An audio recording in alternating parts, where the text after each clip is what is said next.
Haemolytic anaemia and it's treatment. सबसे पहले anaemia एक कॉमन डिजॉर्डर है जिसमें बॉडी के अंदर जो हीमोग्लोबिन का परसेंटेज या आरबीसी का काउंट या पैक्ड सेल वॉल्यूम का काउंट नॉर्मल से घट जाता है।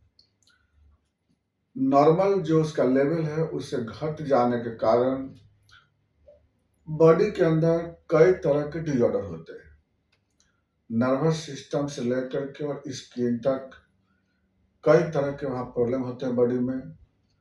हर सिस्टम में कुछ ना कुछ डिजॉर्डर होते हैं इसका एनीमिया का, चाहे वो नर्व का फंक्शन लो हो, मसल का टोन लो हो, वीकनेस हो, या फिर एपेटाइट का डिजॉर्डर, कॉन्स्टिपेशन, जॉइंट पेन, या फिर क्यूटेनियस ओडिमा, या ब्रीदिंग डिजॉर्डर्स, बीपी लो होना।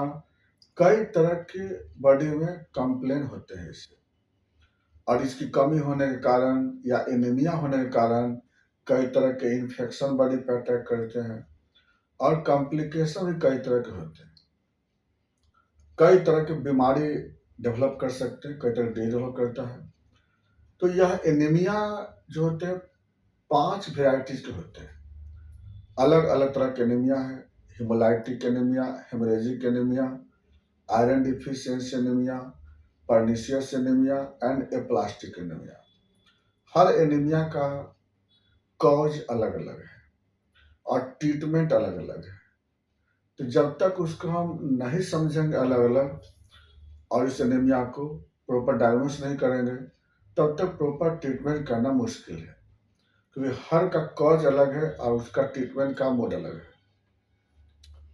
इसी में एक एनीमिया है हीमोलाइटिक एनीमिया, जिसमें होता क्या है इसमें कि जो आरबीसी का जो life span, normal life span RBC का 120 दिन होता है, लेकिन ये जो इस कंडीशन में आरबीसी 120 दिन से पहले ही वो सर्कुलेशन में टूट जाता है ना। नॉर्मल में आरबीसी का जो लाइफ स्पैन जो होता है वो 120 दिन होता है, लेकिन 120 दिन इसमें जो होता है ना, 120 दिन से पहले ही टूट जाता है आरबीसी, और जिसके कारण पहले टूटेगा, लेकिन बोन मैरो तो उतना बनाएगा नहीं, क्योंकि ब्लड का जो जनरली इसमें आरबीसी का फॉर्मेशन तो बोन मैरो से होता है, तो बोन मैरो तो बनाएगा नहीं, लेकिन टूटेगा ज्यादा, जिसकी वजह से आरबीसी की कमी होगी बॉडी में और एनीमिया डेवलप करेगा। टूट रहा है, किस कारण से टूटा? अलग बहुत सारे कॉज टूटने के होते हैं। क्यों टूट जाते हैं आरबीसी अब 120 दिन से पहले? या तो आरबीसी के अंदर का कोई कारण हो। आरबीसी जो होता है ना, आरबीसी का कोई इंटरनल कॉज हो। इंटरनल कॉज क्या हो सकता है?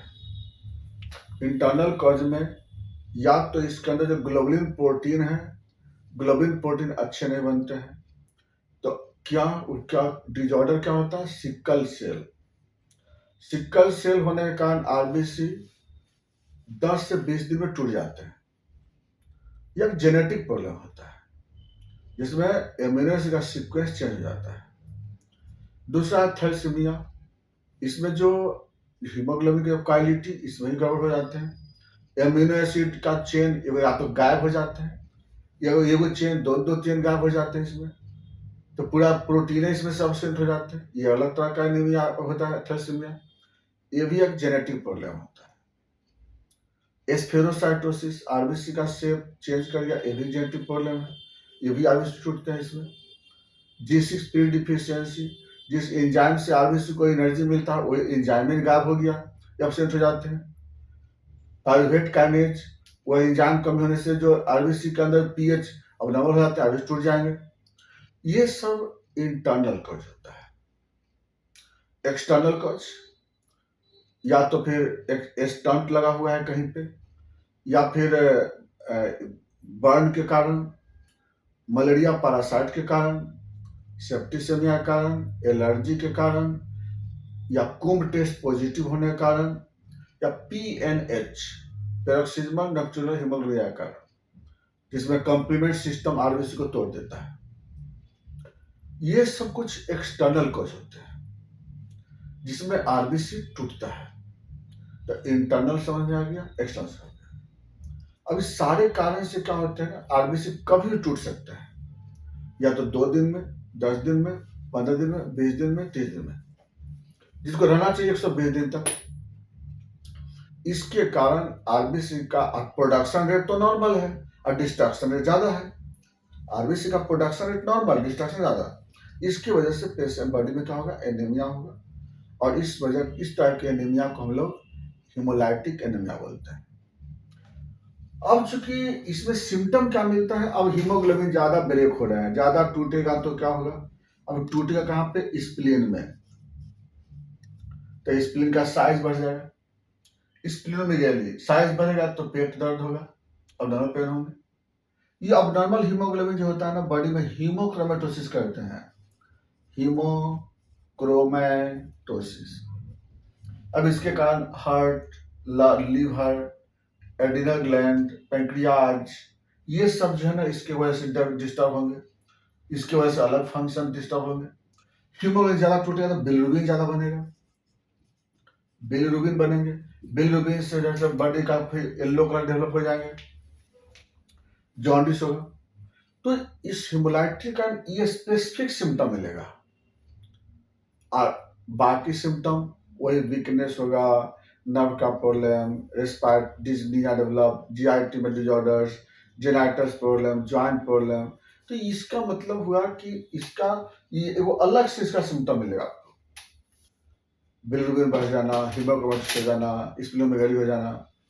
अब क्या है, ये तो समझ में आ गया। अब पता कैसे लगा कि हेमोलाइसिस है, तो इसके लिए हम लोग क्या करते हैं, कंप्लीट ब्लड काउंट सीबीसी कराते हैं। सीबीसी कराएंगे तो उसमें सब कुछ, हीमोग्लोबिन परसेंटेज लो मिलेगा, आरबीसी काउंट लो मिलेगा, पीसीबी काउंट परसेंटेज लो मिलेंगे। हाँ, एमसी भी इसमें आपको नॉर्मल मिल सकते हैं, एमसी भी नॉर्मल रहता है, एमसीएच नॉर्मल रहता है, एमसीएससी ये भी नॉर्मल मिलेंगे।